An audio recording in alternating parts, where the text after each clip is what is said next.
Assalamualaikum warahmatullahi wabarakatuh. Saya Jesse Patanduk 244111453. Di sini saya akan menjelaskan penerapan fungsi pada program rekursif. Nah, apa kamu tahu apa itu rekursif? Jadi kita masuk ke dalam yang pertama, yaitu pengertian rekursif. Rekursif dan fungsinya. Rekursif adalah suatu proses dari sebuah fungsi yang dapat memanggil dirinya sendiri secara berulang-ulang. Berbeda dengan fungsi atau prosedur yang mana keduanya hanya bisa dilakukan pemanggilan dari fungsi atau prosedur lain. Sementara rekursif dapat memanggil fungsinya sendiri. Jadi, fungsi rekursif C++ ini akan berjalan dengan melakukan proses sampai sebuah kondisi yang ditetapkan pada fungsi tersebut terpenuhi. Fungsi rekursif adalah salah satu teknik pemrograman yang cukup penting, di mana dalam beberapa kasus menggunakan fungsi rekursif akan jauh lebih mudah. Selain itu, proses yang berjalan akan jauh lebih cepat dan efisien. Hanya saja akan membutuhkan space memory yang cukup banyak karena proses iterasi dari bagian fungsi tersebut akan dipanggil secara terus-menerus sehingga memerlukan ruang penyimpanan yang cukup besar jika dibandingkan dengan proses lainnya. Kemudian kita masuk ke dalam contoh program rekursif. Nah, seperti yang kita ketahui bersama bahwa bahasa pemrograman C++ juga mendukung penggunaan rekursif. Penerapan fungsi ini juga cukup banyak. Yang paling sering misalnya untuk mencari nilai pangkat dan menghitung nilai faktorial. Nah, pada kesempatan ini saya akan membagikan kepada teman-teman bagaimana contoh penerapan fungsi rekursif pada C++ melalui contoh faktorial. Pada contoh ini kita akan mencari nilai faktorial dari nilai yang dimasukkan oleh pengguna. Program di video saya membuatnya lewat aplikasi Dev C++ yang sudah saya download sebelumnya atau install di laptop saya.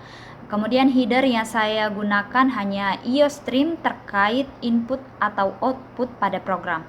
Karena jenis program yang saya buat adalah program sekuensial, maka saya perlu inisialisasi fungsi rekursifnya di awal sebelum fungsi main. Pada fungsi main, pengguna akan memasukkan nilai dan disimpan pada variabel R. Nantinya akan dipanggil fungsi faktorial dengan nilai parameter yang dibawa adalah nilai R tersebut. Lalu kemudian disimpan pada variabel hasil.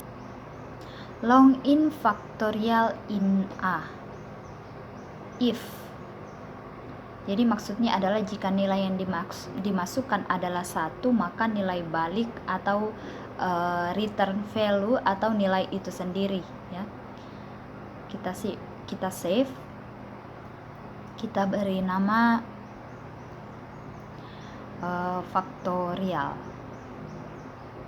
Kemudian kita save. Nah, setelah kita save, kita compile sebelumnya.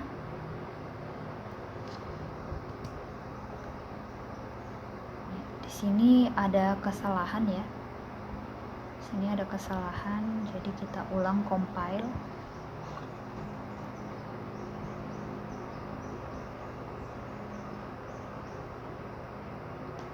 Kemudian kita run. Nah, di sini kita masukkan nilai contoh ya adalah 1.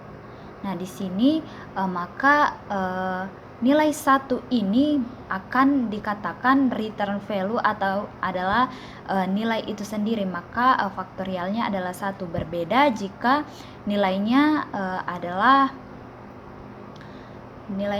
4. Ya, maka hasilnya adalah 24 karena di sini 4 ini akan dihitung dengan rumus A kali faktorial A kurang 1. Sekian dari saya, kurang lebihnya mohon dimaafkan. Wassalamualaikum warahmatullahi wabarakatuh.